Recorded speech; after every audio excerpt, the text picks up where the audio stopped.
तो बच्चों last time हमारे अमाइनो एसिड के क्लासिफिकेशन को कंप्लीट किया था और जिसमें आपने देखा था कि हमने ब्रॉडली अमाइनो एसिड को 3 क्लासेस में क्लासीफाई किया था। ठीक है, एक एसिडिक, दूसरा बेसिक एंड तीसरा जो है न्यूट्रल अमाइनो एसिड्स। तो ये मैंने यहाँ पे कुछ एग्जांपल्स कोड की थी, जैसे एसिडिक अमाइनो एसिड में ग्लूटामिक एसिड। इसके अलावा मैंने आपको एक एग्जांपल और बताई थी, that is the aspartic acid. Basic amino acid में लाइसिन, या आप एक और एग्जांपल कोड कर सकते हैं वहाँ पे आर्जिनिन। और इसी तरीके से न्यूट्रल अमाइनो एसिड में एक एग्जांपल यहाँ पे वैलिन। तो मैंने उसके लिए ट्रिक बताया था कि आप गाउली एटलीस्ट 5 अमाइनो एसिड के नाम वहाँ पे याद रख लीजिए। ठीक है ना, गाउली मैंने बताया था। तो गाउली कहने का मतलब क्या है, GAVLI। तो G से आएगा ग्लाइसिन, A से आएगा एलेनिन, V से आएगा वैलिन, L से आएगा ल्यूसिन, I से आएगा आइसोल्यूसिन। सो ये भी आपके 5 डिफरेंट जो हैं वो कौन से अमाइनो एसिड हैं, न्यूट्रल अमाइनो एसिड्स। तो यहाँ पे तो मैंने बताया था कि there are about 20 types of amino acid, और इन 20 अमाइनो एसिड में देखें तो यहाँ पे मैं कुछ ही नाम बता रहा हूँ, 1 2 3, और देखेंगे कुछ और यहाँ पे। तो कुछ ही अमाइनो एसिड के नाम बताए। अब अगर हमें थोड़ा सा एक ब्रॉड लेवल पे अगर इसको क्लासीफाई करना है अमाइनो एसिड्स को, तो पहले मैं आपको बता दूं कि आपके के लिए ये इतना एनफ है, आपको इतना ही तैयार करने हैं जो एग्जांपल्स में कोड कर रहा हूँ, आपके लिए सफिशिएंट है इतना, आप इतना ही तैयार कर लीजिएगा। ठीक है, बट चलो फिर भी हम थोड़ा सा एक और क्लासिफिकेशन को डिटेल में देखते हैं। बट यहाँ पे कुछ एक पॉइंट मेंशन मैंने किया है यहाँ पे कि कुछ अमाइनो एसिड जो आपके एरोमेटिक अमाइनो एसिड्स होते हैं, क्योंकि बच्चों ये भी आपके एनसीईआरटी में मेंशन है। ये एरो यहाँ पे अगर आपको दिख नहीं रहा होगा, these are the aromatic amino acid. और एरोमेटिक अमाइनो एसिड में बच्चों आपको 3 अमाइनो एसिड की एग्जांपल याद रखनी है। The first one is called the tyrosine. ठीक है, एक ये एग्जांपल आपको पता होनी चाहिए। टायरोसिन के अलावा फिनाइल एलानिन, और एक आपको यहाँ पे दिख रही है दैट इज द ट्रिप्टोफैन। तो ये 3 अमाइनो एसिड जो आपके हैं, these are the aromatic amino acid, क्योंकि इनके आर चेन पे यहाँ पे आपको रिंग लाइक स्ट्रक्चर दिखेगा, इसीलिए इनको बताते हैं एरोमेटिक अमाइनो एसिड। तो ये भी इंपॉर्टेंट है, आप इनको भी अपनी कॉपी पे नोट कर लें। ठीक है, तो अब थोड़ा सा हम नेक्स्ट पे आते हैं। तो अगर देखो हम यहाँ पे अमाइनो एसिड की क्लासिफिकेशन को पढ़ रहे हैं, तो इस केस में मैंने दिखाया आपको बताया कि यहाँ पे ऑल ओवर देखें तो मैंने यहाँ पे इसको 3 क्लासेस में क्लासीफाई किया। एक एलिफेटिक अमाइनो एसिड। अब एलिफेटिक अमाइनो एसिड बच्चों कहने का मतलब क्या है कि जो आर साइड चेन होगी वहां पे जो आपका स्ट्रक्चर होगा आर चेन पे वो एक लीनियर फॉर्म में होगा, इसीलिए इसके लिए हम टर्म यूज करते हैं एलिफेटिक। अभी एरोमेटिक अमाइनो एसिड की मैंने एग्जांपल बता दी, यानी कि जिनकी साइड चेन्स पे आपको रिंग का स्ट्रक्चर मिलेगा, जैसे फिनाइल एलेनिन है, जैसे टायरोसिन है, और एक और एग्जांपल बताई मैंने अभी आपको, that is the tryptophan. Okay, इसी तरीके से कुछ ऐसे हैं that is the heterocyclic amino acid, इसमें प्रोलीन है, हाइड्रोक्सी प्रोलीन है, हिस्टिडीन है और ट्रिप्टोफैन। देखो यहाँ पे heterocyclic, although they are also the aromatic, क्योंकि वहां पे भी रिंग लाइक स्ट्रक्चर होगा, लेकिन जो रिंग होगी वो कैसी होगी, हेटेरोसाइक्लिक। बट आप एटलीस्ट एरोमेटिक अमाइनो एसिड में बच्चों 3 एग्जांपल याद रख लीजिए जो अभी मैंने आपको बताई। First one called the phenyl alanine, दूसरे नंबर पे टायरोसिन, और तीसरे नंबर पे जो आपको एग्जांपल कोड करनी दैट इज द ट्रिप्टोफैन। ये आपके एनसीईआरटी में मेंशन है, इसलिए आपको ये एग्जांपल तैयार करनी है। अब उसके बाद अगर हम बात करें जो आपके एलिफेटिक अमाइनो एसिड्स हैं, तो एलिफेटिक अमाइनो एसिड्स में आपके ये न्यूट्रल भी हो सकते हैं, ये आपके एसिडिक भी हो सकते हैं, और ये आपके बेसिक भी हो सकते हैं, और जो हमने पढ़ लिया है ठीक है वही है यहाँ पे। तो न्यूट्रल अमाइनो एसिड में यानी कि देखेंगे कि यहाँ पे जो आर चेन होगी तो उसमें हाइड्रोकार्बन साइड चेन होगी, यानी कि आर में आपकी हाइड्रोकार्बन चेन होगी, जिसमें आपके मैंने वो 3 4 5 एग्जांपल्स बता दिए, जिसमें मैंने आपको ट्रिक बताया था गाउली। वही अमाइनो एसिड दिख रहे हैं, glycine, valine, alanine, leucine, isoleucine. ठीक है ना, ये देख रहे हैं आप 5 एग्जांपल्स है। इसी तरीके से इसी न्यूट्रल अमाइनो एसिड में अगर जिनकी साइड चेन पे हाइड्रोकार्बन साइड चेन होगी तो वो ये एग्जांपल आएंगे। कुछ ऐसे होंगे जिनकी साइड चेन पे दिया कर लेता sulphur containing amino acid, sulphur containing amino acid. तो बच्चों इसमें एटलीस्ट आप 2 एग्जांपल तो याद रखनी है आपको। ठीक है, पहले नंबर पे सिस्टीन और दूसरे नंबर पे मिथोनिन। ये दोनों के दोनों क्या हैं, सल्फर कंटेनिंग अमाइनो एसिड है, क्योंकि इनके साइड चेन पे आपको क्या मिलेगा, सल्फर मिलेगा, इसीलिए इनको बताते हैं कौन से। एक और है सिस्टाइन, तो सिस्टाइन, सिस्टीन और मिथोनिन। इसी तरीके से अगर इसी न्यूट्रल अमाइनो एसिड की अगर थर्ड डेरिवेटिव पे जाए, जहां पे आर चेन में हाइड्रोक्सिल कंटेनिंग अमाइनो एसिड, इनके जहां पे फंक्शनल ग्रुप आपको OH मिलेगा, यहाँ पे आपको सल्फर मिलेगा और यहाँ पे हाइड्रोकार्बन चेन मिलेगी। तो इसमें आपकी दो एग्जांपल आ जाती हैं, that is the serine and threonine. और बेसिक और एसिडिक तो आपको पता है कि मैंने यहाँ पे दो एग्जांपल ऑलरेडी आपको मेंशन किए हैं। एसिटिक अमाइनो एसिड के एग्जांपल एस्पार्टिक एसिड है और glutamic acid. Basic amino acid के एग्जांपल क्या है, आर्जिनिन और लाइसिन। ठीक है, बट एटलीस्ट जो पहली वाली स्लाइड में मैंने आप लोगों को शो किया है, आप उन अमाइनो एसिड के एग्जांपल जरूर मेमोराइज करें कि कौन सा वाला अमाइनो एसिड बेसिक है, कौन सा एसिडिक है, कौन सा न्यूट्रल है, और क्यों उनके लिए हमने ये एसिडिक, बेसिक या न्यूट्रल टर्म यूज की है। तो आपको जो लास्ट टाइम मैंने वीडियो अपलोड किया था, तो उसमें आई थिंक आपको ये क्लियर हुआ होगा कि एक्चुअल में हम इनके लिए क्यों टर्म यूज करें, acidic, basic and so on. ठीक है, सो ये भी एक बेसिक, एक ब्रॉड लेवल पे आप क्लासीफाई कर सकते हो अमाइनो एसिड्स को। तो अब अगर हम बात करें अब नेक्स्ट की, तो बच्चों अब हमें यहाँ पे क्या डील करना है।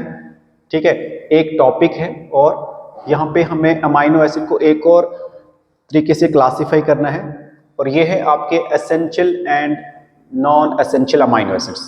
तो फिर समझेंगे कि एक्चुअल में ये एसेंशियल और नॉन एसेंशियल अमाइनो एसिड होते क्या है। ठीक है, अब ध्यान से सुना कि ये एक्चुअली में आपको जो ये टर्म्स एसेंशियल और नॉन एसेंशियल यहाँ पे यूज हुई, ये टर्म हमें एक्चुअली में क्या इंडिकेट कर रही है यहाँ पे। तो अगर जब हम एसेंशियल अमाइनो एसिड की बात करते हैं, सो ये वो अमाइनो एसिड होंगे जो हमारी बॉडी में सिंथेसाइज नहीं होंगे। देखो, हमारी बॉडी में ये अमाइनो एसिड सिंथेसाइज नहीं होंगे, यानी कि हमारी बॉडी की सेल के अंदर ये नहीं बनेंगे, और इन अमाइनो एसिड को हमें बाहर से लेना पड़ेगा डाइट्स के थ्रू। तो ऐसे अमाइनो एसिड जो हमारे बॉडी के सेल के अंदर सिंथेसाइज ना हो रहे हों, बट उनको हमें किसी डाइट के थ्रू लेना हो, उस टाइप ऑफ अमाइनो एसिड के लिए बच्चों हम क्या टर्म यूज करते हैं, essential amino acids. So they can not be synthesized by the body and should be supplied through diet. ये अमाइनो एसिड हमें किसके थ्रू लेने हैं, डाइट के थ्रू। उन अमाइनो एसिड के लिए हम टर्म यूज करते हैं एसेंशियल अमाइनो एसिड।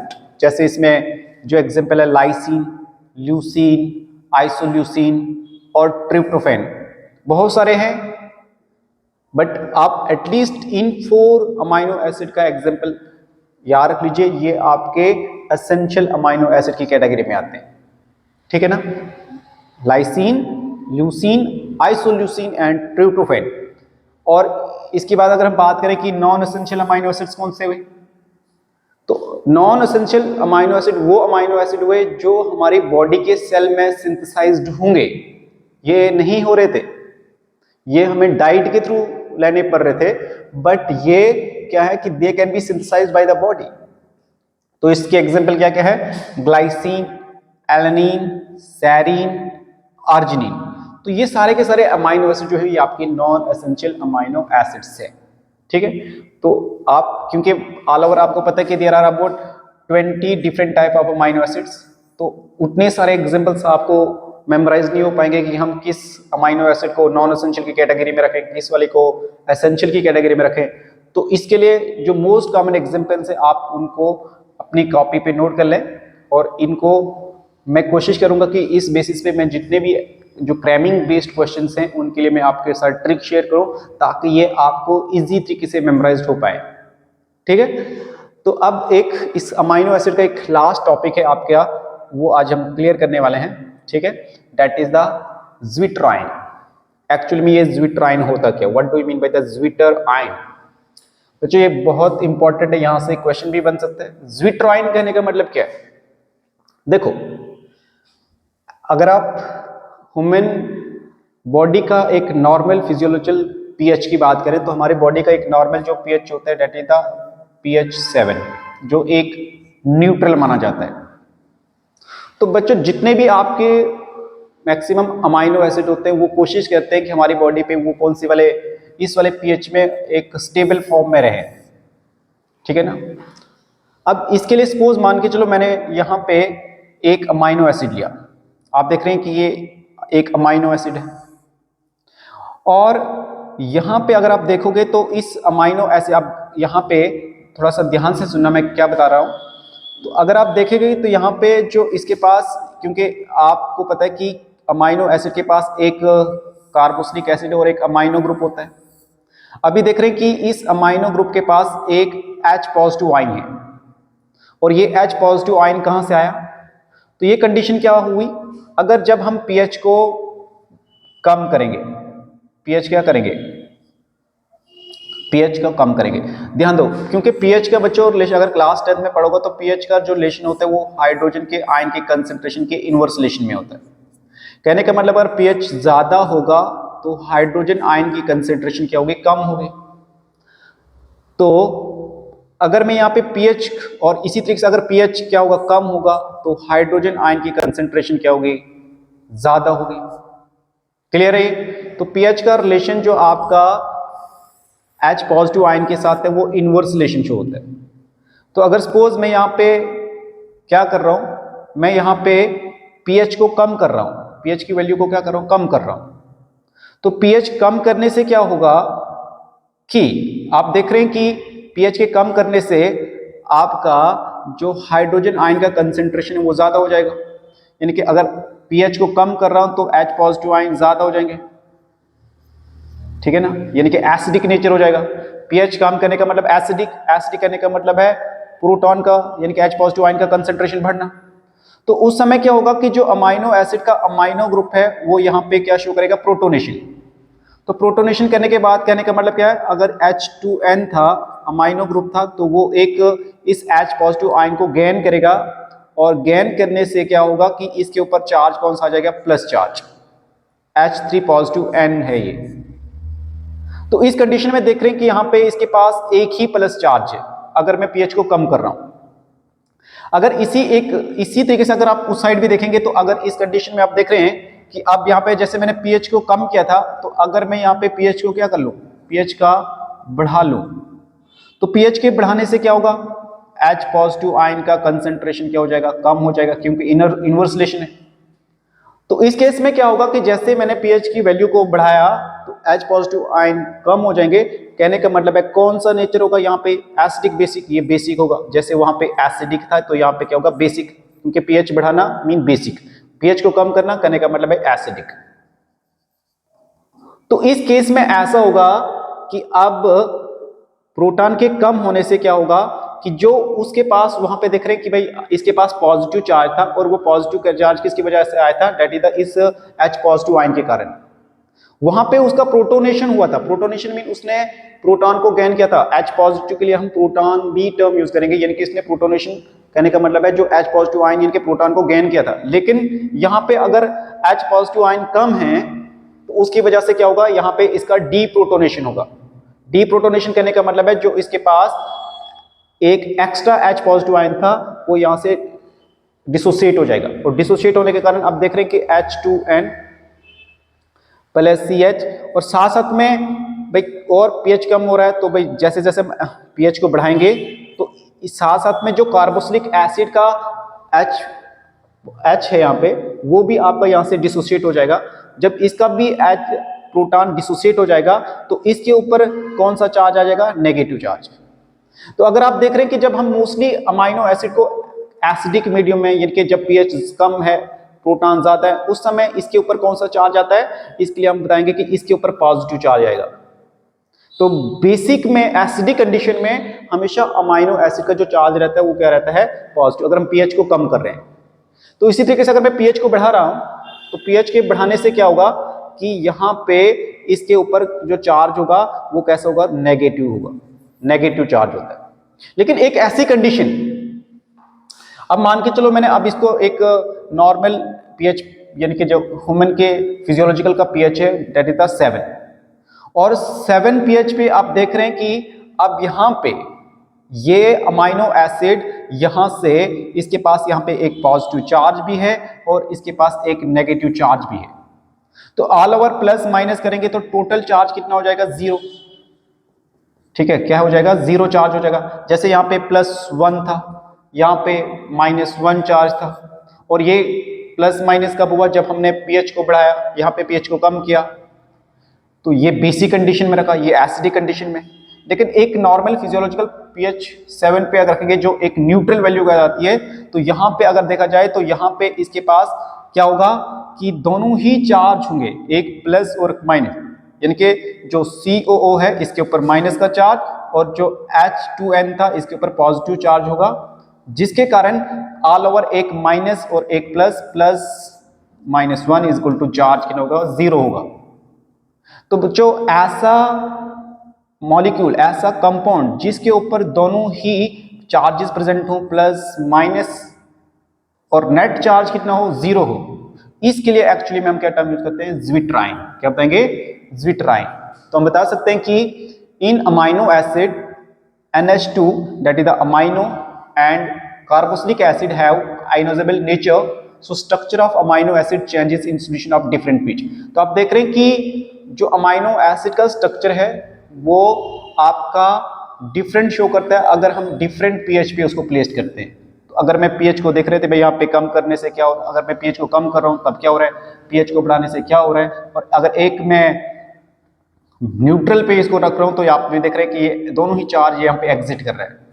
तो हम बता सकते हैं if both amino and carboxylic acid are ionized, ionized mean जिनके ऊपर चार्ज हो, NH2 के ऊपर पॉजिटिव चार्ज और COH के ऊपर नेगेटिव चार्ज, तो ऐसे कंपाउंड के लिए एक्चुअल में हम क्या टर्म यूज करते हैं बच्चों, इसके लिए हम टर्म यूज करते हैं ज्विट्राइन। और मैक्सिमम जो आपके न्यूट्रल अमाइनो एसिड्स हैं वो आपके इस ह्यूमन के नॉर्मल फिजियोलॉजिकल पीएच पे मोस्टली एग्जिट करते हैं ज्विट्राइन में, जहाँ पे इनके पास नेट पॉजिटिव और नेट नेगेटिव चार्ज जो होता है वो 1+1 होगा और -1 होगा। हम बता सकते हैं कि जो नेट इलेक्ट्रिक चार्ज होगा वो 0 के इक्वल होगा। ठीक है, इसी के लिए एक्चुअली हम टर्म यूज करते हैं। हाँ, अगर मान के चलो अमाइनो एसिड एसिडिक है, अगर अमाइनो एसिड क्या है, एसिडिक है, तो एसिडिक केस में ऐसा नहीं होगा, थोड़ा सा उसका एसिडिक बिहेवियर शो करेगा, और बेसिक का बेसिक होगा, जैसे मैंने एग्जांपल कोट किया। लेकिन एक हम अगर किसी एक न्यूट्रल अमाइनो एसिड की बात करें, ठीक है ना, so this one is all about the amino acids and the zwitterions. आने वाली क्लास में बच्चों मैं आपके साथ डिस्कस करूंगा जो अब अमाइनो एसिड जब आपस में लिंक्ड होकर प्रोटीन का स्ट्रक्चर डेवलप करेंगे, यानी कि यहाँ पे अमाइनो एसिड एक पॉलीमरिक यूनिट है, या सॉरी मोनोमरिक यूनिट है। अब यही मोनोमरिक यूनिट जब आपस में लिंक्ड होंगे तब जाके आपका अमाइनो एसिड का पॉलीमराइजेशन होगा, और जब अमाइनो एसिड का पॉलीमराइजेशन होगा तो उसके कारण क्या होगा कि आपका प्रोटीन का स्ट्रक्चर बनना स्टार्ट हो जाएगा। तो उसके लिए मैं नेक्स्ट क्लास में आपके साथ डिस्कस करूंगा कि प्रोटीन का फॉर्मेशन अमाइनो एसिड से कैसे होता है, वो कौन से वाले बॉन्ड से आपस में लिंक्ड करते हैं। ओके, सो मिलते हैं नेक्स्ट वीडियो में, तब तक के लिए बाय, टेक केयर।